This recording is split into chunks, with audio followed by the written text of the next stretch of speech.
Bagaimana PSI melakukan penetrasi, termasuk juga adalah tentu saja berharap ada ikatan-ikatan emosional secara politik yang bisa dijahit dengan berbagai kalangan, khususnya salah satunya adalah kalangan pesantren, ulama, kiai, dan seterusnya. Langkah-langkah konsolidasi politik yang semacam ini sudah dibangun sejak lama oleh PSI, minimal sebagai upaya untuk lolos ke parlemen di 2029.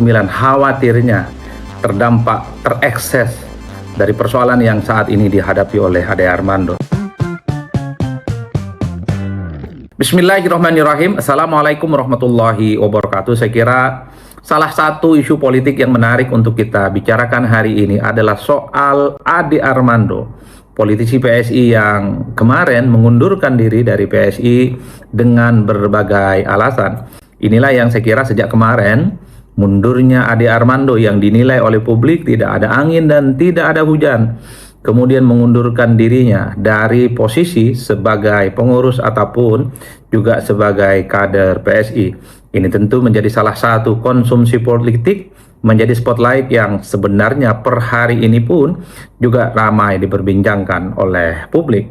Ada beberapa fakta yang saya kira cukup menarik untuk dibicarakan secara politik. Pertama, kalau kita mendengarkan argumentasi yang disampaikan oleh Ade Armando, kenapa Ade Armando ini mundur dari PSI?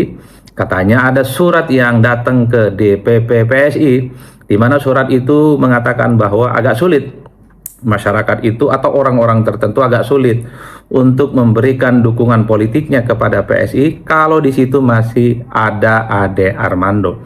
Itulah yang sepertinya menjadi hal ikhwal bahwa segala sesuatu yang terjadi pada Ade Armando yang mungkin belakangan ini kita tahu dilaporkan oleh sejumlah organisasi yang kemudian melaporkan Ade Armando kepada pihak hukum karena Ade Armando itu dinilai telah memotong video ceramahnya Pak JK yang kemudian menimbulkan reaksi dan kontroversi yang cukup luar biasa. Sebab itulah Ade Armando dilaporkan, dan karena dilaporkan inilah maka ada sejumlah surat yang datang ke PSI, DPP PSI, di mana surat itu kata Ade Armando dalam keterangan secara terbuka adalah tidak mungkin akan memberikan dukungan kepada PSI kalau masih ada PSI. Itu yang kemudian ditangkap oleh publik, argumen pertama kenapa Ade Armando mundur dari PSI. Yang kedua, fakta-faktanya adalah Ade Armando mengatakan bahwa mundur dari PSI itu tidak ada konflik internal dan ini adalah untuk kepentingan bersama. Itu artinya apa? Dua fakta inilah yang sepertinya kita bisa baca secara umum. Kenapa Ade Armando itu mundur dari PSI? Tentu Ade Armando sepertinya termasuk PSI tidak mau disangkut pautkan terkait dengan persoalan yang saat ini terjadi. Bahwa